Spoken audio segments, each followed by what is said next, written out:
Hi friends, అందరికీ good morning. అందరు ఎలా ఉన్నారండి? బాగున్నారా? మీరందరూ బాగుండాలి, అందులో మేము కూడా ఉండాలని నేనైతే ఆ భగవంతుని ఎప్పుడు కూడా మనస్ఫూర్తిగా కోరుకుంటాను ఫ్రెండ్స్. ముందైతే అందరూ లేగండి లేగండి, కోడి కూత కంటే ముందు ఈ భార్గవక్క కూతే ఉండాలండి. అందుకే నేనే ముందు లేచా. ఇంకా మా కాలనీలో ఏ ఒక్క కోడి కూడా లేవలేదనమాట. ఇంకా లేచి తలకైతే దండిగా ఆయిల్ పెట్టేసినాలండి. ఎందుకంటే మనకు కొంచెం ఈ మధ్య తలనొప్పి ఎక్కువైపోతుంది కదా. ఇంకా వాకిళ్ళు అయితే ఊడ్చేసిన.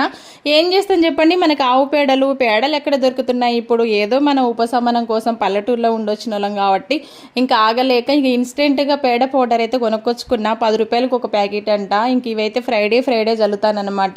ఇవి ఎంత జల్లినా కూడా పేడ మీదకైతే రావులేండి, ఏదో కాసేపు కలర్ అట్లా ఉంటాయి అంతే అనమాట. ఇంక ఇప్పుడైతే మొత్తం కూడా అలుగు జల్లేసి చక్కగా ముగ్గులైతే పెట్టేసుకొని ఇంకా పసుపు కుంకుమను పెట్టేసుకున్నాను. ఇంకా లోపలికి వెళ్ళి ఇంకా పనులన్నీ స్టార్ట్ చేయాలండి. ఇంకా నీళ్ళు వచ్చే టైం కూడా అయిందండోయ్ మాకు. ఓకేనా ఫ్రెండ్స్, ఉంటా మరి. ఇంకా పనులతో పాటు వీడియోస్ కూడా వస్తూనే ఉంటాయి, చూస్తూనే ఉండండి. వీడియో నచ్చితే లైక్ చేయండి, షేర్ చేయండి, సబ్స్క్రైబ్.